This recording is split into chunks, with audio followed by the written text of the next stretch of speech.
So then, there was a little incident also that happened then. Prabhupada took his prasadam the day before, and he wanted some salt. So when we got there, they had no freshly ground salt, so I had to go and get some ground, so it took about a half hour. So I thought, it takes so long waiting, and then I'll keep a little stock of it. So I put a little pot of salt on his choki that he ate from. So Prabhupada, he was dipping his fruit into the salt and then eating like that. So he would, like oranges and whatever, he would dip into salt. So then when we cleared it away, I left the salt there because I knew that it would take so long to refill again, like this. So I was thinking, to save inconvenience, I'll leave a stock of salt there. So the next day, then when Srila Prabhupada sat down to eat, and he saw the same salt was there. So he asked me, well, what's this? He said, this is already used and you're leaving it here? So I I didn't say anything. I was a little embarrassed because I could see that Prabhupada was a bit upset about it. So I said, you're simply a yavana. Like he said, this is the malechas. He said, you don't know how to keep anything clean and fresh. So this was Prabhupada's standard of purity was very high. I mean, normally in the West we wouldn't think anything of using the same thing every day, day after day.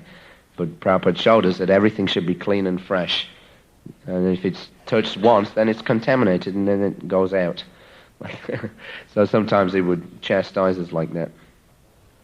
And another time also, when we were previously in this village in Sanand, near Ahmedabad, I was massaging Srila Prabhupada. So he was very attentive, even to small details. And I just poured the oil onto my hand. So he had this bottle full of sandalwood oil, like this, about this high and about this thick. It's very expensive sandalwood oil. So he would use that just for his head. So I just put a little bit on the palm of my hand, then I put the bottle down. So he was sat on a mattress. So when I put the bottle down, I put it down on the mattress, and the top wasn't on. So as soon as I let it go, I was just, dull and spaced out. I was just thinking about massaging his head. So Prabhupada was talking to Harikesh about this Lenin philosophy and everything. But at the same time, he was watching me. So as soon as I put the bottle down, Prabhupada anticipated that I wasn't being attentive. And as soon as I put it down, it fell over. But before it had time to fall over and spill anything, Prabhupada immediately swooped down and grabbed it and and kept it up. Not one drop spilled. And then he took it and he looked at me straight in the eye and he said, "You rascal." Like that. So Prabhupada was always attentive. No, he didn't miss anything. Not anything. Sridikirti was just saying yesterday, you could go for months and do something very nicely and Prabhupada wouldn't say anything. But the one time that you'd made a mistake, immediately he would see it. Immediately. He was always very sharp like that. Reflexes were very fast. So anyway, then in the evening, Srila Prabhupada came. Srila Prabhupada was in his room and he spoke for about half an hour to some visitors about how his movement had to be started in America. So he was explaining the unfortunate thing in India is that we don't have any intelligent, well-educated Indians in our movement because they're all too attached to their families. They were asking, why is it that all of your chief men, they're all these Americans, how is it there's no, nice Indian boys? They said, oh, this is the difficulty. They said, you Indians, they said, you're all too attached to family life. Therefore, he said, I was unable to begin anything. When he was trying to spread Krishna consciousness previously, couldn't get anybody to help him because they're all so much attached to this family situation. So he said that was one good thing about the Westerners. They said because of the family life, there's practically no family life in the West, then he said so many boys came because they had no family attachments. So therefore it was easy to preach to them and bring them to Krishna consciousness. So I said they were all becoming hippies and negating everything. But then when I offered something positive, then they immediately took it. So he said that was our credit. He said, unfortunately, in India, he said they're all just like Gandhi. Sometimes Prabhupada would tell them very frankly, because in India, Gandhi is the national hero. If you say anything about Gandhi generally, then they all become upset. like this, and they closed their ears up and blaspheming and like this. But sometimes Prabhupada would tell them frankly what his position was. In the beginning, he told me once in Bombay, he said, when I was unknown, he said, because I couldn't say these things. But he says, now that I'm becoming a little respected, and they're taking it as authority, he said, therefore I'm revealing. He said, what these men's positions really are. Then he says, as I get bigger, then I'll speak more. Like that. So he was telling them that he's just like Gandhi. He was so attached that he had to be shot before he'd give up his position. That this is attachment. He's so attached to his position of thinking the whole country's not going to go on without me that they had to kill him to get him out of the way. Like this. Actually, in Vedic system, when you get past the age of 50, 55, then even if you're a big king and everything is dependent on you, you give it up. And you go out for spiritual life. And he said they're all so attached. This is an unfortunate difficulty for preaching in India. You can't get people to take up Krishna consciousness because they don't want to give up the material attachments. So he was telling them, they were a little surprised to hear all this, but still, Prabhupada was speaking. So then in the evening, then again, nice big crowd, and he gave a lecture based on this verse, Anyabilasita Sunyam Gyanakan Manjanavritam, about how to render proper service to Krishna, and how it's better than karma and gyan and mystic opulence. Gave a nice long talk. Then the next morning, January the 7th, so in the room after the morning walk, then Srila Prabhupada was talking about Sai Baba, how they're tricking people with material benedictions. He's advertising himself as a big man, but he's simply producing little gold or some sandesh or this or that. This is a little mystic opulence. He's cheating people. Like that. They're thinking, oh, now he's an avatar or this or that. But he's simply, producing some little knickknacks like this. So he said this is... so somebody commented that one of Sai Baba's followers had said that we were bookworms. So Prabhupada said, yes, and he will be stoolworm. So that will happen to him in his next life. That he will be... We are bookworm, he will be stoolworm. Like this.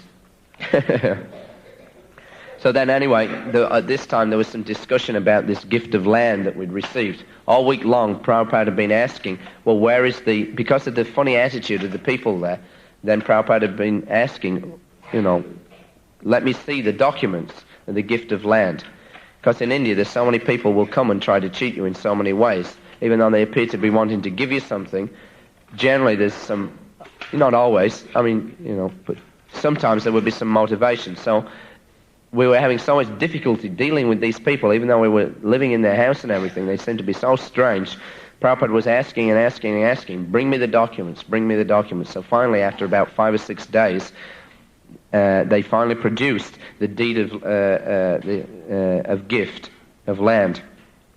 So then when we looked at it, then we were amazed because there were all these conditions on the gift. The land was given to us, but then for the 2-acre plot of land, there was some conditions there that, first of all, a temple, a comparative religious studies library, and a meditation hall had to be built. This was one of the conditions. We had to build these things. So we thought that, our format is a temple, and then an ashram for people to come and live, and then they can attend the temple functions. Anyway, they were insisting on these 3 things. Then also they were insisting that the land had to be developed within 3 years' time. Everything had to be completed. And if at the end of 3 years' time it was not completed, then the whole thing, the land and whatever was built on it, would be given back to the sisters, and then they would be able to give it in charity to some other group who would finish it. They were saying, well, we want to be certain that you'll build something there. But then it mentioned that it would be given to some other group, such as the Ramakrishna Mission, or like this. So then we realized the whole thing was a ploy, because the Ramakrishna Mission, their whole setup is a temple, a comparative religious study library, and a meditation hall. So then we read the other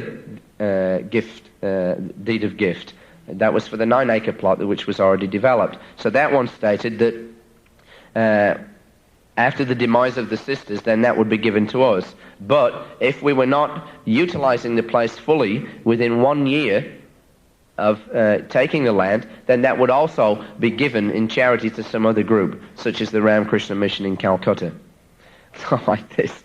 So then we understood the whole thing. So then about the same time, I'd been walking in the front garden, and there were all these tulsi bushes there on either side of the driveway. So I thought, that's nice. They were, devotees. But then when we walked around the corner, there was a tulsi tree there that had been, like they do these fancy privet hedges, and they cut it into the shapes of birds and things. So they had this tulsi tree, and she was cut into the shape of a chicken. And it looked like a chicken. They were chicken eaters, so. So anyway, then I looked in the front garden, and there were all these tulsi trees down the drive. So they were all planted in a certain way. Ram, Krishna, Ram, Krishna, Ram, Krishna, Ram, like that, all the way down the drive. So then Prabhupada, we discussed it with him. So he said, this is, we cannot accept this land now. Even after we'd laid down the foundation stone, he said, we're not going to take this land unless these conditions are removed. And he had me get out the Bhagavad Gita and read out the verse which describes what giving in charity is. So he explained, giving in charity means in the mode of goodness. That means that it's given without any thought of reward or return. But charity in the mode of passion means that it's given but on certain conditions. So he said, we cannot accept any charity unless it's given with no conditions. Even if somebody would offer him something very big, unless it was given and we were allowed to do whatever we liked with it, then he would never accept it. This was Prabhupada's premise for accepting charity. It had to be given freely in the mode of goodness. Otherwise, we wanted nothing to do with it. So even though he laid the foundation stone, then he said, we're not accepting. He said, we can't take this land. So then he told them, now you should talk with these women and persuade them that if you want to give this land, we'll develop it, but these conditions cannot be there. So even though it was obvious that they were trying to cheat Srila Prabhupada, still he was willing to preach to them and give them a chance to, come good and give nicely. And then he explains to us, he said, I can understand. He said, these Ramakrishna sannyasis, they have no principles. They eat meat, they take wine. He said, and it's very easy for a single woman like these sisters to be deceived by some unscrupulous so-called sannyasi. He said, this whole thing has been worked out to take our land, because we're the only group in India that's developing, building temples and opening up so many new places. Everywhere else, the temples are closing down. And the Ramakrishna Mission also, they have no men, they have no money, and their places are becoming defunct. But still, in order to try to get this place developed, they were going to try to utilize these women to cheat us. So through these conditions, it's very easy in India. We would have built for 2 years, and then they just cut off, by some government regulation, they would cut off the cement supply. That you would be unable to finish. It's very simple to do those kind of things in India. And then they would just take over whatever we built and give it to the Ramakrishna Mission. So this way then, Prabhupada was very careful. So this is management. You have to be very careful. Just because somebody offers you something, you have to inspect it very carefully. That is not ingratitude, but people, a natural inclination to cheat. This is one of the 4 defects. So Prabhupada was always extremely careful in his management, down to the last detail. So anyway, he told us, now we should discuss with them. If they don't want to give, then we should politely back out, like that. So this could have been a very difficult situation, because on the basis of building this temple, we'd already made so many life members in Nellore and collected so many funds. So they were all understanding this is going to go for local development. So later on, it turned out that they didn't want to change. So then we had to call a meeting of all the life members and explain how we'd been cheated, like that. So then they understood. But anyway, these situations sometimes arose. Had to be very careful. So then in the morning, we had a press conference. Srila Prabhupada was talking very nicely to them, and he explained to them how actually Gandhi had spoiled the Gita by giving his own interpretation, but and by trying to prove that non-violence was the essence of the Gita. He said this was his own philosophy, and he said and this thing of non-violence, this is nonsense. Gandhi was killed by violence. He died. He was shot. So where was the effectiveness of Gandhi's preaching? Everybody's glorifying him, but he himself was shot like that. His whole principle was non-violence. If he'd been successful, then how is it that he himself was shot? That's the proof that he was a failure. So in this way, he was explaining to them what the real position of the Gita was. And he was telling them, how is it that a politician can be non-violent? He said, non-violence in politics, this is simply foolishness. So Arjuna was told by Krishna not to be non-violent. He was told just the opposite. You must fight. Get up and fight. This is your duty. You're a politician, diplomat, you have to fight like that. You're a Kshatriya. You have to deal in this way. So he told him to fight and with the weapon of knowledge. So therefore the conclusion was that Gandhi had no real knowledge because he was non-violent and he was a politician. Then in the evening, then Srila Prabhupada gave a talk at the Rotary Club. They invited him and we went. He gave a nice talk. Then afterwards we all sat down and had a photograph taken. Maybe that's something that the researchers for the biography could look into. If they contacted the Rotary Club in Nellore, they may have some copies of that photograph. We were all sat in a row with Srila Prabhupada in the middle. Very nice. And they all took a formal photograph. Then also at this time, Srila Prabhupada began discussing that now in our society we must introduce a system of Bhakti Shastri, Bhakti Vaibhava, Bhakti Vedanta, and Bhakti Sarvabhauma.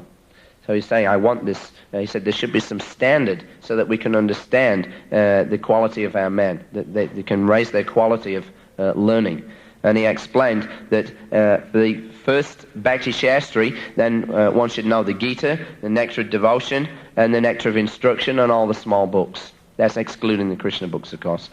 Then for the second qualification, Bhakti Vaibhava, then that should be all those things, plus the TLC and the first 6 cantos of the Srimad Bhagavatam. Then for Bhakti Vedanta, then that should be all the rest of the Bhagavatam. All those things, and the whole Bhagavatam as well. And then for Bhakti Sarvabhauma, then that should be all those things, plus all of the Chaitanya Charitamrita. So in this way, he said, then we'll understand. So he said, if a man cannot, at least he should become a Bhakti Shastri. And if he cannot come to that, then he's simply low class. We can understand. So he wanted this introducing into the society.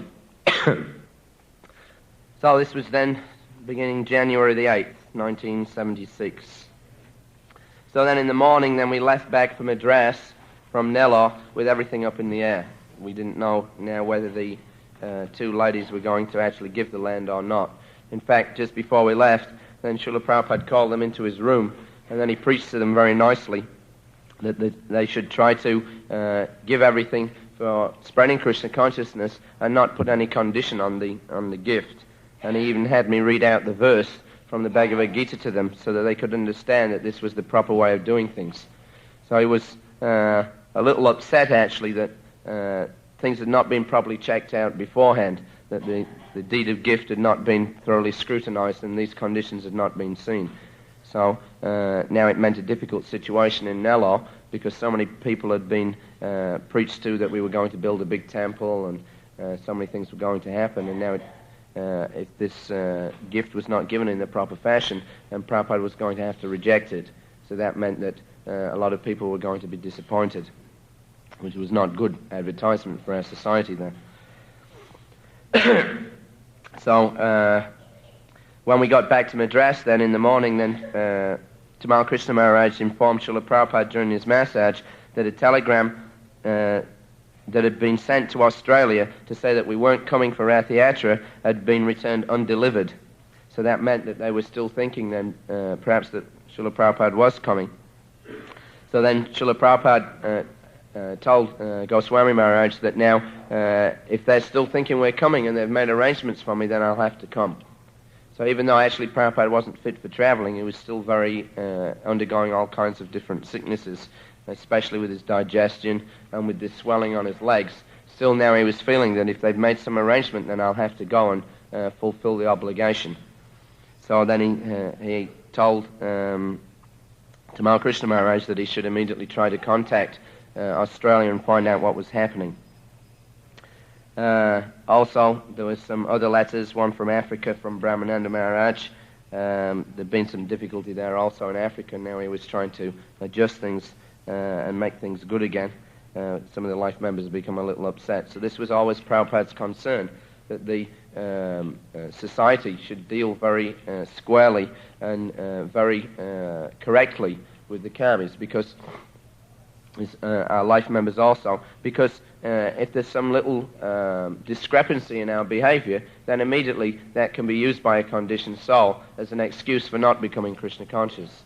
Because from our point of view, we know we're not perfect, but from a conditioned soul's point of view, he sees someone who is coming out to preach about God consciousness, so he expects that his behavior, and rightly so, he expects that his behavior should be very first class, that he should be very straightforward and very expert in his dealings.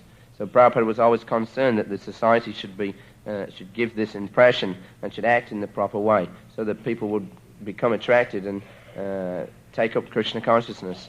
So sometimes these reports would come in, there's a little difficulty here and there, and that would cause Prabhupada a lot of anxiety, because that's not mundane anxiety, but it's transcendental. But still Prabhupada was in anxiety that this society would be properly managed and would go on, because he also often told us, now I'm becoming an old man, so the time will come when I'm not going to be here anymore.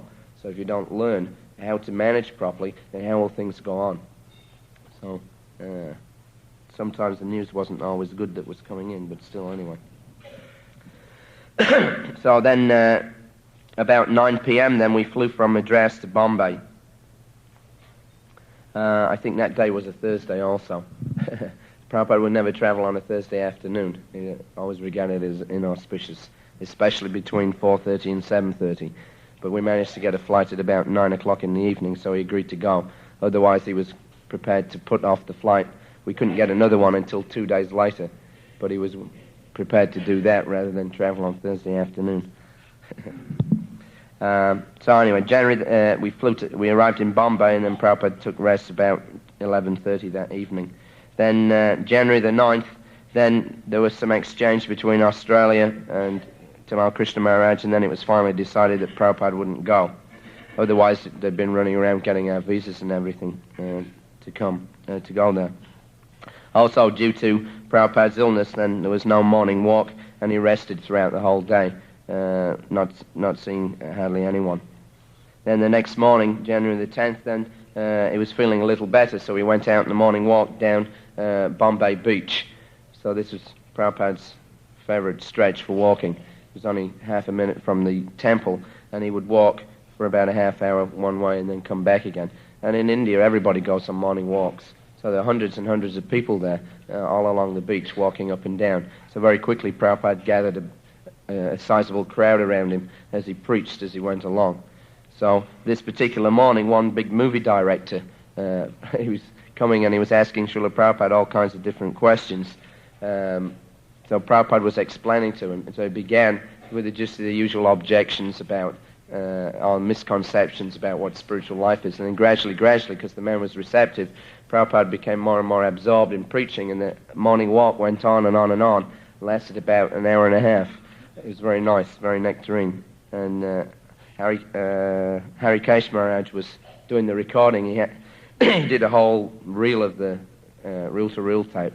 It's amazing. Prabhupada often, he would preach a little bit now and again, but on morning walks usually he wouldn't say that much. Just depended on the conditions. If there was somebody there that was very receptive, then he would respond to the questions. So this man was getting right into it. So Prabhupada was preaching to him very strongly, but at the same time he was listening. So Prabhupada went on and on for about an hour and a half. So then when we came back, then we had the usual program. We'd greet the deities, then Prabhupada would have Guru Puja and then class, and then he would go back up to his quarters. So then during massage also, Tamal Krishna Goswami came and read some more letters. This was a time when Prabhupada would often hear his mail. It was whilst he was taking massage, and he was relaxed, and he could hear, and he would give his reply, and then the secretary would take it down and type it out and send them out. So there was one letter came from Jamuna Dasi. So she was writing to tell Prabhupada she'd started one small farm, which she intended to make into a woman's ashram in Oregon.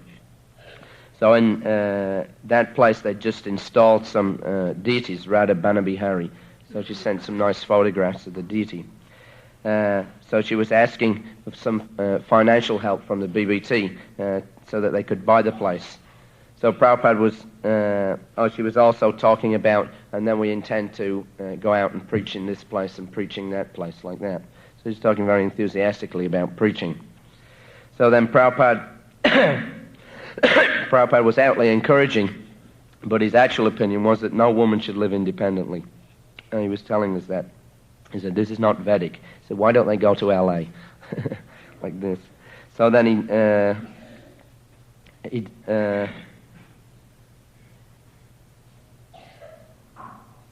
he decided that if they want to function independently because they're determined, then he should try to limit their activities a little bit. So he wrote to them, and he wrote a very nice letter explaining that actually the Vedic system is that they should live very humbly and they should not start any programs. This is to keep them in a favorable consciousness without encouraging them to go against the Vedic culture, and at the same time not upset them. So Prabhupada is very expert in his dealings. So he explained to them nicely that now you're a widow, so you should live very simply and not have any elaborate style of living, and you should just worship your deity. This is the business for a widow. And he also told us how when his sister became a widow at 18 years old, then his father immediately engaged her in worshipping the family deity, and she did that for the rest of her life. Very often this would come up sometimes. Some of the ladies would come and they would be a little in distress because they hadn't got a husband or like that. But Prabhupada would always tell them, you make Krishna your husband. That means, it doesn't mean that you become a sahaja, but it means that you should, just as the husband is there so that the woman can perform service to him and take shelter of him in that service, and she can gradually advance in spiritual life. In the same way, if there's no husband, then you make Krishna your husband. In other words, you dedicate your life to serving Krishna. Then he'll take care of all the necessities, and there'll be no question of not being protected. Even one time he explained to one girl who had written a letter to him that she was saying that now she was thinking about leaving the society because she couldn't get a husband and she was feeling unprotected. And she felt that a woman should have a husband to have proper protection. So Prabhupada said, what is this protection from husband? That is not protection. Real protection comes from Krishna. So if you take shelter and serve Krishna as your husband, then there should be no difficulty. So he would always direct in that way. So then in the evening, Srila Prabhupada took rest at about 8 p.m., which was very early, because again he was feeling ill. So he had me come in, and I gave him a complete bodily massage. Usually it was just his legs, but sometimes if he was feeling, extra fatigued, then I'd give him a complete massage again, but not with oil, just dry massage. So the amazing thing was, that particular evening, after taking rest very early, then he immediately got up again. As soon as I stopped massaging him, he got up again at 9:30 and went back into his room and began translation work. So then he translated all night, and then in the morning, after translation, he brushed his teeth and did his ablutions, and then went out and morning walk again. So it was a very long morning walk. This movie man came again, and Prabhupada was preaching to him long time up and down the beach. So the man became convinced and became a life member after that. Then in the evening, because this was a Sunday, then Srila Prabhupada gave a Hindi lecture in the temple. He went down and gave a special lecture because they just started having a Sunday feast program there, which most Indian temples, they weren't doing that, but in Bombay it was more westernized. So because everybody had the weekend off, then they started this Sunday program, and it's still going on very successfully. Then the next day, January the 12th, then we left for Calcutta at 2 p.m. in the afternoon. So Prabhupada, because of the change in schedule, because it was a difficult time for traveling, usually he would travel early in the morning and it wouldn't interrupt his schedule. Prabhupada was very regulated. Wherever he went, he would keep exactly the same program, wherever he went, without practically any change at all. Just a few times he would have his massage at a different time just to facilitate traveling. But generally it was exactly the same time every day with everything that he did. And that way it was very nice to travel with him, actually. That's how most of us got trained up to become regulated, just because of being with Prabhupada. He would always insist on things being done at the right time. And this particular day he took his massage at 9:30 in the morning and his lunch a little early, so he advanced everything so that he could travel. So on the flight, whilst we were sat right at the front, we would always get the front seats for Srila Prabhupada so that he could immediately get off the plane before there was any crush or anything. So we were sat there, then the captain came out of the cabin and he saw Srila Prabhupada, so he came over and began talking to him. So then, within about a minute, the captain disappeared back in the cabin and Srila Prabhupada went with him. And then Harikesh went in and Tamal Krishna Maharaj went in and I went in also. So we were all crammed in the cabin of the aeroplane. And Prabhupada was telling the captain all about spiritual life whilst he's flying the aeroplane. Then I went out to get a magazine for him. Srila Prabhupada asked for a magazine. So then, whilst I was out, then they closed the cabin door and locked it because they were getting ready for landing. And then they landed the plane with Srila Prabhupada and Goswami Maharaj and Harikesh Maharaj were in the front with the pilot. Prabhupada liked it. He was laughing when he came out. And he told me, he said, it's just like typing. he said, actually they don't look and land it like that, but he said that all the man did was he just looked at the different instruments at the right time, and in that way he landed. So he said it's just like typing, you just have to learn the method, and then everything else goes from there. So Prabhupada was always very observant how things were going on. During the flight also, the pilot showed Srila Prabhupada that they have this dial which shows you whether you're horizontal or not. So he was going like this with the plane, and you could see the instrument was going like this. This is funny. So then on arrival, we were met by Jayapataka Maharaj, Sridhar Maharaj, Siddhama Maharaj, and a whole group of Indian devotees. So they took Srila Prabhupada in his car, and before entering the temple, then they took him around to inspect a flat that Srila Prabhupada had just rented out. So he was concerned with starting a BBT there, so he was looking for some good facility for them. Then we travelled, the devotees travelled in a bus to the temple. So it wasn't very impressive, but Prabhupada liked that Calcutta temple because it was central. It was in a very good situation. The building itself was a big building, but it was very ill-kept, and there was no water, and for the devotees, not so much facility. But Srila Prabhupada always insisted that they stay there because it was in the most important district in Calcutta. Likewise with the old temple in Bury Place, Prabhupada said the building was worthless, but the situation was so excellent for preaching, therefore we went through so much trouble to keep that place right up until the last. And then eventually when they found this alternative place in Soho, then he agreed that they could move out. But he was always concerned that they have a prominent place for preaching. Even if it meant some austerity in living, preaching was the more important thing. So it's a very nice place. Prabhupada commented how nice the deities were there also. He always liked the deity worship in Calcutta. It was very nice. And however, Prabhupada wasn't so pleased with the management there at that time. It wasn't being looked after, and there was a lot of complaints from the life members. At that time, Bhagwat was in charge, but he wasn't getting on with some of the life members so well. So Srila Prabhupada had to deal with them and pacify them. So Jayapataka Maharaj, then we all went into Srila Prabhupada's room, and then they gave a report. So Jayapataka Maharaj was telling Srila Prabhupada how they'd managed to buy some more land around the Mayapur temple, and things were going nicely there. And they'd now started to work out what the size of the big temple would be, and they were getting up the general design.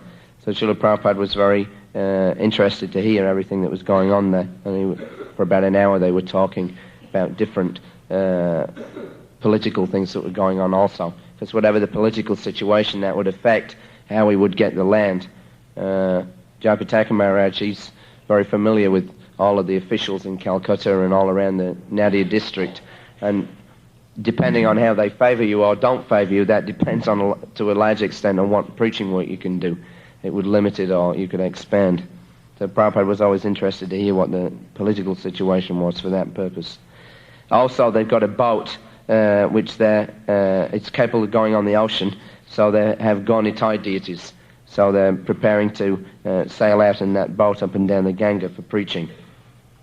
They showed Srila Prabhupada also the Gita Gan, which was a versified form of the Bhagavad Gita that Srila Prabhupada had written when he was in Vrindavan, he'd written it in Bengali verse. So that book, then he told them that now they should have that printed. So they'd had it printed and it was all ready for distribution for 1 rupee each, just a small book like that. So Srila Prabhupada was very excited to see that. That was the first Bengali literature that they'd produced. So he told us that he said, I've written this in such a way that no one can possibly misinterpret it. Even just in the verse form without any purport, Srila Prabhupada was so expert that he could write in such a way that it would present the whole philosophy, and anybody who chanted it, they would get an immediate understanding that Krishna is the Supreme Personality of Godhead and that the living entities are meant to serve him, like that. So now they've begun to sell those in Mayapur, and the children in the Mayapur school were learning it. So that Srila Prabhupada was also very pleased to hear, that he wanted to hear the children chanting. When we arrived in Mayapur, actually, he called them all around, and he had them chant some verses from the Gita Gan, like that. He was always very interested to see that the children were becoming educated in chanting Bhagavad Gita slokas, and also that they understood what it was about. So Prabhupada was telling us that we were commenting that how expert Srila Prabhupada was at writing, and so Prabhupada was laughing, and he told us that in the early days his godbrothers used to call him the poet because he used to write those nice poems to Srila Bhaktisiddhanta, so they started calling him the poet.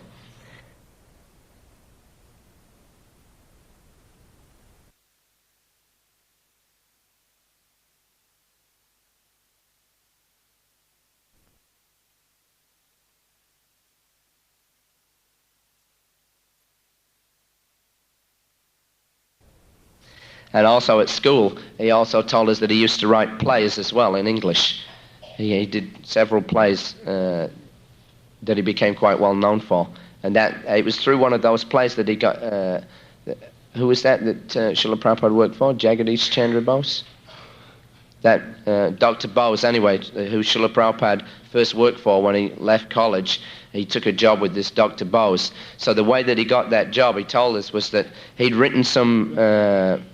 play on some scrap paper, and then it just it was unfinished and he cast it aside, but then somehow or another his sister got a hold of it, and then that was shown to this Dr. Bose.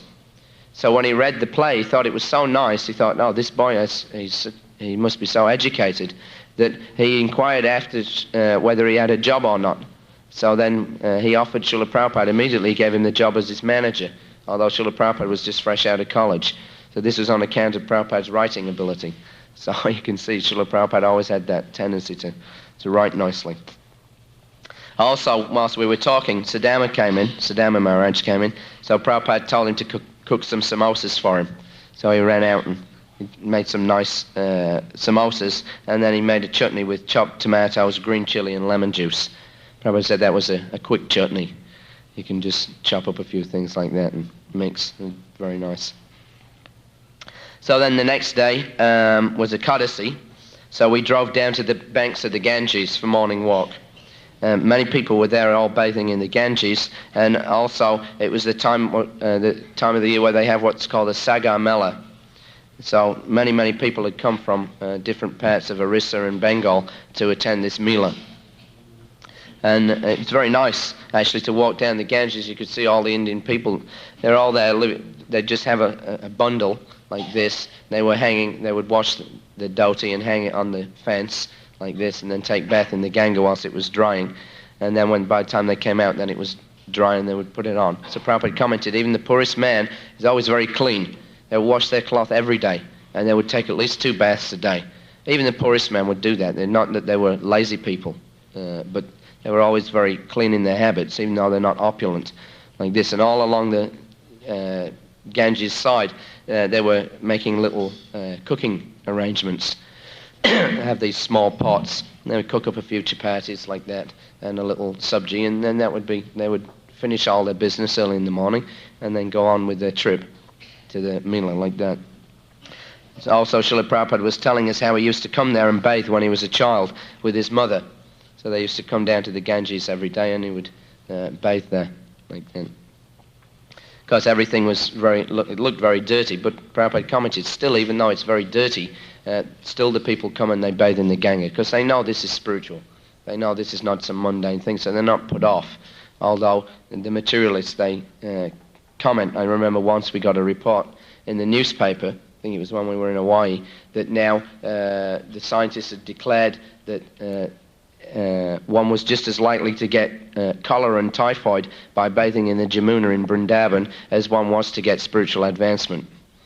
They were putting out this propaganda like this. So Prabhupada he was a little upset when he read that. But he was kind of telling us anyway, it doesn't matter what the condition of the water, it purifies like that.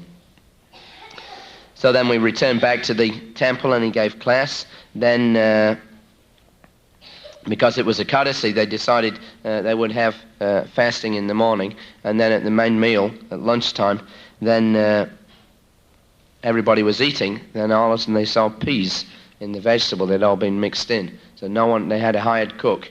Like in India, they hire cooks because you can get Brahmin cooks who are, reasonably clean and everything in their habits. So they would sometimes hire them in the temples because a lot of our Western devotees, they couldn't cope with these charcoal fires.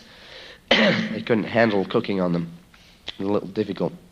So they hired this cook and he put peas into the vegetables. So everybody had eaten them except for about 2 of us. So then when they saw, oh no, now we've broken Ekadasi. So Jayapataka Maharaj came in to tell Srila Prabhupada he was taking his prasadam. I had just finished. So then Jayapataka Maharaj came in and he said, oh, Srila Prabhupada, what shall we do? They put peas in the vegetable, we've all eaten. So when Prabhupada heard that, he was very angry. He chastised them. So when they asked, what shall we do? He said, now you fast for 3 days. Like that. So everybody's face fell. And there was 3 days, Srila Prabhupada? He said, yes, 3 days. Like this, very strongly. Then after a couple of minutes, he said, all right. He said, now you fast the rest of today and you observe Ekadasi tomorrow. Like that, on the Dwadasi. Anyway, Prabhupada chastised like anything, called us all nonsense. So I was fortunate, actually. I was the only one that didn't break it, because Jayapataka Maharaj stopped me. I was just about to eat, and he stopped like that. I got a bit upset, but then when I was just about to eat. But then, because I was grateful afterwards, he saved me from breaking the Ekadasi. Also, Prabhupada called me in the morning. I got some boil on my leg, big boils. So Prabhupada called me in. He'd seen it, because I couldn't kneel down very well. And he called me in, and he had Jayapataka Maharaj there. So he said, so he has some boil, you can get him some medicine. So he would do that, even if we had some little illness or anything. Then Prabhupada would call us in, and he would ask us how we were, and he would make arrangements to get medicine and like that. He was always making sure that everybody was fit and healthy for doing devotional service. So I even asked Jayapataka Maharaj to go out and get me some blood purifier, like that. And also they got me some liver medicine. So Srila Prabhupada was always very attentive like that. And then in the evening, because it was Calcutta, he would get a lot of people coming. So he came out onto there's a big wide veranda there, just where his quarters are. So he came out onto the veranda and he spoke to a large crowd in Hindi and Bengali. It's very nice to hear Prabhupada speak in Bengali, because that was kind of, like his native tongue, so to speak. So he would, with the Bengalis, he had this kind of relationship going. And especially whenever he would come to Calcutta, then some of his former associates would come and see him from his childhood, because they were all very old. Most of them had died, but a few of them, they would come, and the Maliks and like that, they would come and see Srila Prabhupada. He had one friend, an old man called Dinanath, and he would come and see Srila Prabhupada also. So then the next day, January the 14th, then again we went for a walk down the Ganges bank again. And then after returning, after taking prasadam, Srila Prabhupada went to see another flat at Park Circus. So he's looking here and there. He's personally inspecting to see what the quality of the places were and doing making the arrangements for the rent and everything. And also Srila Prabhupada's son and daughter came to see him at the temple. Former son and former daughter. Once I went into his room in Bombay, and Srila Prabhupada's former son had come. So I said, Srila Prabhupada, your son is here. So he said, former son, like this. He said, sannyas means there's no more family. Like that. So anyway, they would come just to see Srila Prabhupada and offer their respects. Also, in the morning, Srila Prabhupada sent Tamal Krishna Goswami and Jayapataka Swami to the Chaitanya Mat, and they went. There was some big festival going on there. So this was run by Srila Prabhupada's godbrother, Madhava Maharaj, and they had some display on. So we asked if we could have our books on display there, but they didn't want to do it. So Tamal Krishna Maharaj showed them Srila Prabhupada's Chaitanya Charitamrita, which was still coming out, and then the volumes were still being produced. And then they asked, can we have a display of Srila Prabhupada's books here? But they were giving so many excuses this way and that way. They didn't want to. There were so many reasons why they couldn't do it like that. So they left it at that. They didn't push the point too much. So Prabhupada commented afterwards that he saw the program. They were having a 5-day festival, and they had so many speakers there, but not one speaker was a Swami or any kind of a spiritual person. All of the invited speakers were all politicians. So this was, Prabhupada was commenting that because they become expert in collecting money, but they never concentrated on the preaching, therefore the Chaitanya Mat wasn't successful in spreading Krishna consciousness. So that was an indication to us that we shouldn't think that just because we're collecting a lot of money that is sufficient. Because to get money and build big buildings, that the Chaitanya Mat also did. One time we were in Bhubaneswar. So I was talking with Srila Prabhupada about, we've been to visit one of his godbrother's places in Jagannath Puri. So after coming back, we were talking, and I asked Srila Prabhupada, how is it? I said, the same men are there that previously they had enough potency to collect the money, and they'd built the temples, but now, a few years later, the same men are still there, but no one's coming. The temples are empty. So Prabhupada, I said, they have this, the same facility as us. So he said, what is that facility? So I said, well, they have the same philosophy, and they go out and collect and everything. So he said, they're all third-class men. He said they cannot preach. They can simply collect money. Therefore, they have no success. Even though they collected the money to build the places, they cannot attract anybody to come there. So this is an indication that there's no potency for preaching. Another defect was that all they had was that they were still selling Bhaktisiddhanta's books, even 40 years later. They were still selling Srila Bhaktisiddhanta's books, but they had no books of their own. None of them had produced any literature. So it was, again, this was another commentary on, the state of the Gaudiya Mat, that there was no spirit in the preaching.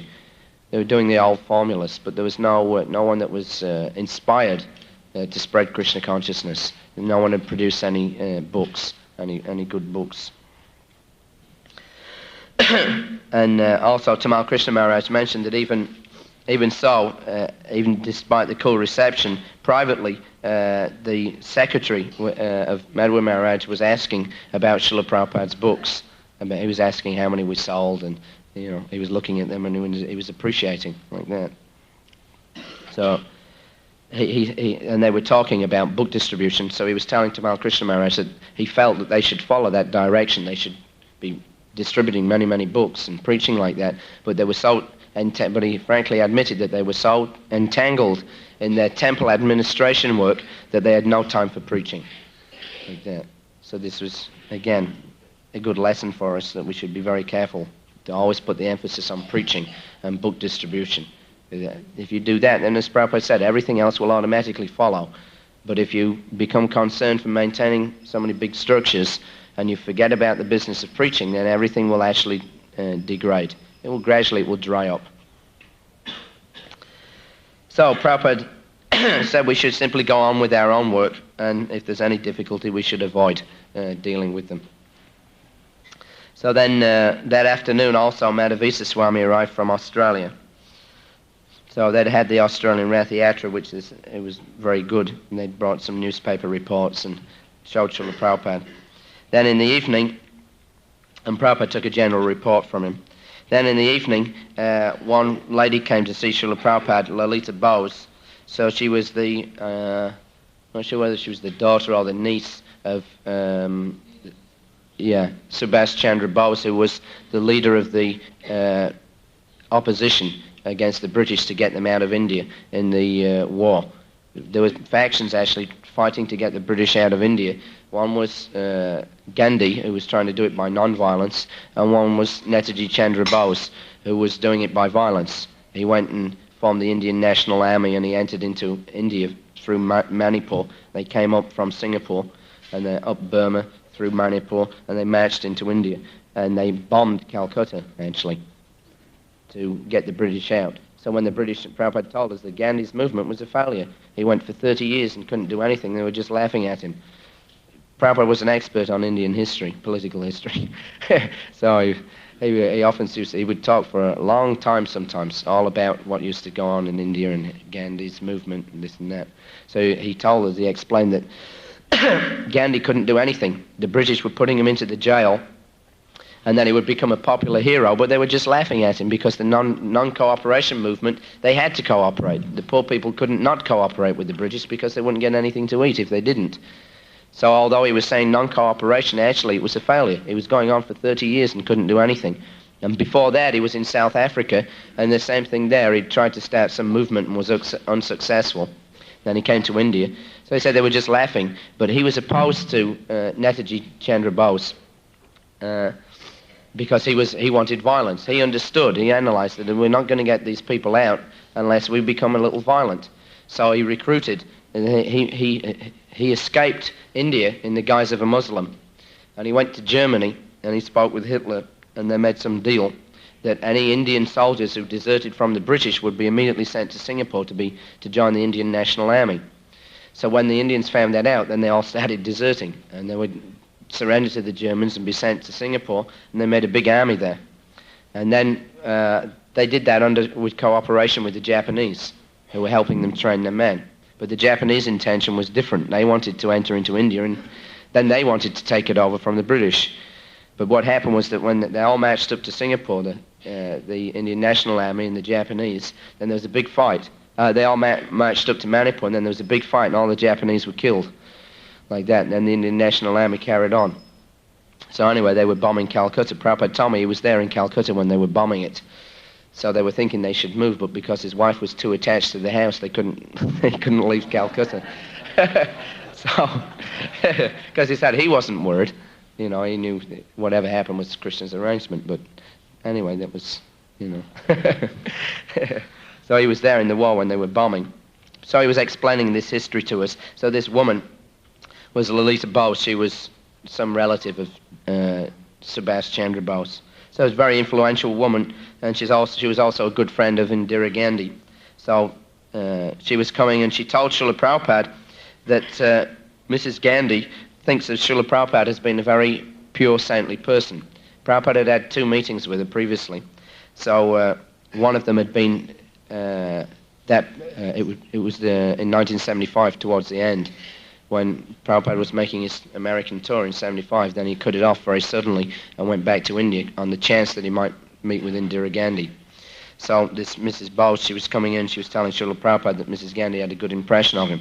So Prabhupada, after hearing what she had to say and hearing that, you know, situation was a little favorable, then immediately after she'd left, he called in Madhavisa Swami and Tamal Krishna Maharaj, and he asked them to organize some bus programs for India to do mass Sankirtan and prasadam distribution and book distribution. And he told us, he said that he was saying now there is a very good chance that political atmosphere is a little improved. So he said, if we go out and preach now, he said, within 1 year we can make the whole of India Krishna conscious. He said, at least for 1 year, let us try and concentrate our efforts with these village-to-village programs. He said, then we can make the whole place Krishna conscious in a very short time. So he had Madhavisa Maharaj and Tamal Krishna Maharaj going out. They were looking for suitable vehicles, getting prices on buses, and thinking about how to organize. So this was another indication for preaching in India, this village-to-village program. Prabhupada was always thinking that that was the way to preach in India, at least because 80% of the population are in the villages. They're not in the big cities. So although we have our big centers, still there's much work required to be done. It's not just that we have a big temple and everybody will automatically come, but we also have to go out and go to the villages. That is where the real preaching is. So he was very eager for this. So then Also, in the evening, Srila Prabhupada was telling us about how they'd gotten the first deities, first big deities. I think we got some photograph from London. So those deities, Radha, London, Ishwara, actually were Prabhupada's favourite deities, which he told me privately once. Although there was some contention that I think the claim was that somebody had said Prabhupada had said Radha Vrindavan Chandra was, of course it's Krishna, but still anyway. Once when we were in New Vrindavan, there was a devotee there, I think it was Kulashekar. So he was telling Srila Prabhupada, he'd been in London, now he was in New Vrindavan, so he told Srila Prabhupada, so I think that Radha Vrindavan Chandra are even nicer than Radha London Ishwara. So Prabhupada kind of screwed his face up a little bit, and he said they're very beautiful. So Prabhupada said, well, he said, Vrindavan Chandra has village beauty, and London Ishwara has town beauty. So this way, he didn't want to upset the sentiments of the devotees. But later on, I asked him, when we were back in Calcutta, I said, I think that Radha London Ishwara must be your favourite deity, Srila Prabhupada. So he smiled and, kind of nodded his head in agreement, like that. Anyway, he was telling us the story about how they'd first got those deities, that they were waiting for some deities to come from India, and they never arrived, and the installation was due within a day or two. Then some of the devotees were just walking down the street, and they looked in a shop window, and there they were, looking out of the shop window at them. So they went in. One Indian man had gotten them there. It was like some kind of an antique shop. So they'd seen the deities, and they spoke to the man, and then they went and spoke to Srila Prabhupada. So Srila Prabhupada personally went to the place, and the man wanted to sell them, but Srila Prabhupada preached to him so strongly that he gave them. They just picked him up. He just went to the shop and he spoke to the man, and he just took the deities and left, like that. So he said somehow or another we forced him. So then next day, January the 15th, we instead of going down the Ganges for the walk, then we went to the Victoria Memorial.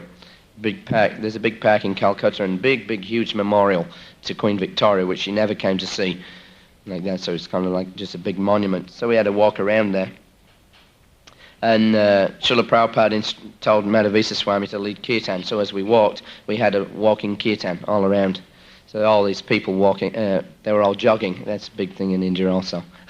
Either walking or jogging, like that. So they were all here in the kirtan. And Prabhupada he wasn't speaking that morning. So then later on, then again when we got back to the temple, then Srila Prabhupada took myself and this man, his friend Dinanath, they went off to see another flat like this, another building. In Calcutta they're building so many big buildings. So he was going and looking at so many different places to try to find a suitable place for the BBT, etc. So then after going, we returned, and then again the man came back later. So this time Srila Prabhupada just he told me to go with the man and just check the flat out that he was going to see. And he had Tamal Krishna Maharaj, because we were late coming back. When I got back, Tamal Krishna Maharaj was doing the massage. So this was the first time that Goswami Maharaj had ever massaged Srila Prabhupada. So when I got back, it was about 1 o'clock. So when I got back, they were still massaging, and then he had just one leg left to do. So as soon as I walked in, Srila Prabhupada said, all right, stop. So he stopped Goswami Maharaj and there was some engagement that they had to go on, so he immediately sent him on that engagement. Then he had me get changed into my gamcha and finish him off. There was just the one leg left to do, but he stopped Goswami Maharaj and had me do it. I think one time he told, just after I left, Tamal Krishna Maharaj was doing Prabhupada's massage in Mayapur. Then he stopped him, and I think he had Bhavananda Maharaj do it instead. And he told Tamal Krishna Maharaj, he said, yours is not a massage, he said, it is a love pat. So, at least for massage, Prabhupada liked a little, muscle. So, anyway, they went on this engagement. Also, that day, I just bought a silk dhoti, so when I walked in this silk dhoti, then Prabhupada saw it, and I was thinking, maybe he's going to, be a little kind of upset because I spent about 200 rupees on this silk dhoti. So I was thinking maybe he's going to tell me off for, spending too much money. But then, as soon as I walked in, he said, "Oh, silk." He said, "Very nice," like that. I liked it. Clean habits.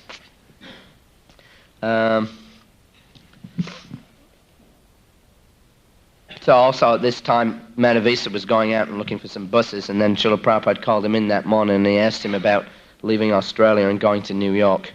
So he suggested to him this was something that previously when we'd been in Bombay with Kirtan and Nanda Maharaj, Prabhupada had thought about that, sending him to New York there, because the place was so big and it needed somebody who could lead it properly.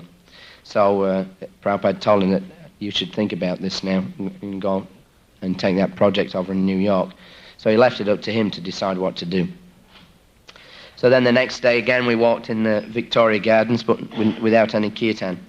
Then after Prasadam we read one newspaper article about Mayapur to Srila Prabhupada. So in the article, in India you think you get bad press here, but actually in India they get a lot of bad press there also because the news media, they're all running after the Westerners. So in the articles, most of them are written by atheists, although I was surprised when I first went there and I saw how atheistic these people are becoming. And especially the news media, they're very sarcastic and very doubtful about spiritual life. They're all becoming useless. So they've written this article. So it mentioned that within the deity room, the white pujari was offering artik, and there was a heater in the deity room. So it said, in the article, the writer put that we questioned who the heater was for, whether it was for the deity or whether it was for the pujari, like this. And this way they put all these little, digs into their articles. So Prabhupada commented and said, this is atheist. He says he has to question who is the heater for. He says, whereas a devotee immediately understands, oh, this is for Krishna. But this man, this is the indication he's an atheist, that he has to ask, oh, who is the heater for? Must be for sense gratification. This is the way the karmists think. And likewise, when we're collecting money, they have to question, because they're atheists, oh, who is this money for? Like that. They're always criticizing. No, they're collecting so much money. Like that. I mean, for a devotee, even if he got $10 million given on the street, it's not very much compared to what they're spending on sense gratification and compared to what we could spend to glorify Krishna. But for the karma, they give $1 and they become all upset. Like this NBC thing that was on the other week. So this is the impersonalists. He said they cannot understand that God has senses. Their conception of personality within their own experience means limited sense perception, material body. And they cannot understand how God can have a form and have senses by which he can enjoy that offering of foodstuffs, sweet balls, and the heater being there. Like that. They can't understand that. So Prabhupada was commenting, they're all becoming impersonalists, useless people. So I said, they're thinking that God must be impersonalist, otherwise how can he be unlimited? There's less intelligence. So they judge everything according to their own standard, and they claim there's no life anywhere, only here.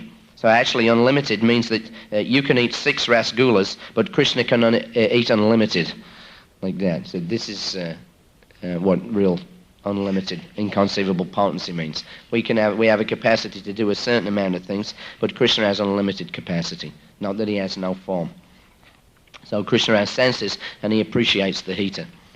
So he had him write a letter with all these points in, and he had it sent off to the writer of the article. So then also, today Srila Prabhupada instructed me how to make some bora. So this is like you have dai bora. So Prabhupada would take that, but without the dai. We would do that by grinding up urd dal after it's been soaked and making it into a paste. And then we would add green chili, salt, lemon juice, and some black pepper. And then also, then that would be fried up. The paste would be dropped and deep fried. And then he would have a chutney made from the soft white insides of a coconut. And then that would be mixed with a little spicing. And then he would take that with that. So then the next day, January the 17th, then again we took a walk in the nearby park. And then we set off for Mayapur by car at 7:30 in the morning. So we had 2 cars. In the first car, Srila Prabhupada, Madhavisa Swami, Tamal Krishna Goswami, Jayapataka Swami. And then in the second car, Sridhar Swami, myself, Harikesh Maharaj, and Chaitanya Guru was also there. He'd just come from Africa. So halfway there, then we stopped for prasadam, a big mango grove. We had a picnic. It was very nice. I always like going to Mayapur because we get the chance to picnic with Srila Prabhupada. There's a big mango grove, and we would drive into it, and then everybody would sit down on straw mats. Then we would put out banana leaves. Prabhupada liked to eat off banana leaves. And then we'd serve out a packed breakfast, fruits and this butter and some sweets, like that. So we would serve out Srila Prabhupada, and then he would have everybody sit with him and eat with him, like that. So Prabhupada enjoyed it very much. He always liked to be out in the open and eat like that. Very nice. So then finally, after driving, then we arrived in Mayapur about 11 o'clock. So there was a large crowd at the gate, headed by Bhavananda Maharaj and Siddhama Maharaj. So they'd just gotten the gate nicely painted and everything, a big dome with different rooms in, and it was all painted and had lotus flowers and Lord Vishnu's feet on like that. So Prabhupada was looking, he liked it very much, this entranceway to Mayapur Chandrodaya Mandir. And also there were about 20 or 30 little Bengali brahmacharis, all with tilak and loudly chanting Hare Krishna. So as we went and drove into the gateway, they all ran after Srila Prabhupada's car, chanting and laughing. So Prabhupada was waving and laughing back. It's very nice. Then we entered straight into the temple and greeted Sri Sri Radha Madhava. And also, that time Prabhupada had given him permission to worship Shalagram Srila as well. So that was when it was first beginning in Mayapur. So he commented he was seeing the standard. Also the Pujaris there, these two twin brothers, Pankajangari and Jananivas. Prabhupada was very pleased with their work there, and he told us, he said that these two are the best in the society. He said everybody should know it. He said they are the best. And I think one other time also he told Bhavananda Maharaj, he said these two boys, he said they never think of sex life. He said they are the best ideal brahmacharis, like that. So he always praised them very much. He would judge by the standard of worship that was going on. So he could see how nicely Sri Sri Radha Madhava were being worshipped, and he indicated this was the best standard. So then after greeting the deities, then Srila Prabhupada gave a short, they had Guru Puja, and Srila Prabhupada gave a short talk, and then he went upstairs to his room. So Srila Prabhupada was in his room, and then the servants were in the room next to Srila Prabhupada's. So during massage, I was talking with Srila Prabhupada about how nice Mayapur was, and I suggested that this was a good place for retirement. So Prabhupada said, either Vrindavan or Mayapur, but no other place, that is for sure. Like that. So he liked to come. He also he commented that Prabhupada had designed that building himself. He said, I made it specially with these wide verandas. He said, it's so nice. You could look out in the veranda, it's all marble, very pleasing to the mind. So you could look out from a nice big veranda and see all the flat land and the Ganges in the distance and all the different temples. Prabhupada liked it there. It was very nice. So then also one incident was that whilst we were in Calcutta, Srila Prabhupada had that time Harikesh Maharaj used to look after Srila Prabhupada's accounting system and everything for him. So he'd been in the Almira. So when we got to Mayapur, then Harikesh Maharaj came, and he had a big long face. And he came to see Srila Prabhupada, and he said, Srila Prabhupada, he said, I've left, they just phoned up from Calcutta, the Almira door is still open. Like Prabhupada had these lock-up cupboards where he would keep any valuables. There were certain places in the world that he would keep certain things. You know, if people gave him things like a watch or a ring or this or that, and he had some documents, then he would keep them locked up. So Harikesh had forgotten to lock the door. So Prabhupada immediately, he was so upset that he sent him back immediately the same evening. He made him get on the next train back to Calcutta and personally go and lock the door and then come back again, like that, just so that it would, teach him to be attentive. Because he could have just sent the keys and they would have locked it there in Calcutta, but he made Harikesh go back and personally do it. This was something Prabhupada was always very keen on, personal responsibility. He would never accept what he used to call bureaucracy, whereby he would tell somebody to do something, and then later on he would ask them, well, is it done? And then, maybe it wasn't done, then there would be so many excuses. Oh, well, I told so-and-so, and he didn't do it. So then Prabhupada would chastise the man that he told. He said, this is your responsibility. He said, what is this bureaucracy? I told him, and he told him, and he told him, and then nothing gets done. He was always expressed very strongly that one has to be personally responsible. And if you have so many things to do, even if you delegate someone, you're personally responsible to see that that person does it.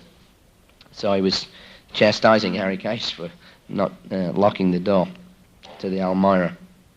Anyway, from these few incidences, you can see gives you a little glimpse into Srila Prabhupada's, daily life, how he conducted himself, and how he was always so exacting and very expert in his dealings in different ways, and always thinking about preaching. That's the main thing. Prabhupada's travels were not for sense gratification. They were only for going out and preaching and doing good for others. So that is the example we should take. We should always remember how Srila Prabhupada gave everything for spreading Krishna consciousness, even up to his last few days in Vrindavan. He was still thinking about book distribution and whether the devotees were going out. So if we want to please Srila Prabhupada, then we should always keep our minds fixed on preaching also. We should never become complacent and think that we just here we can take advantage of the temple facility and not do anything for spreading Krishna consciousness for others. Then that will be a disaster.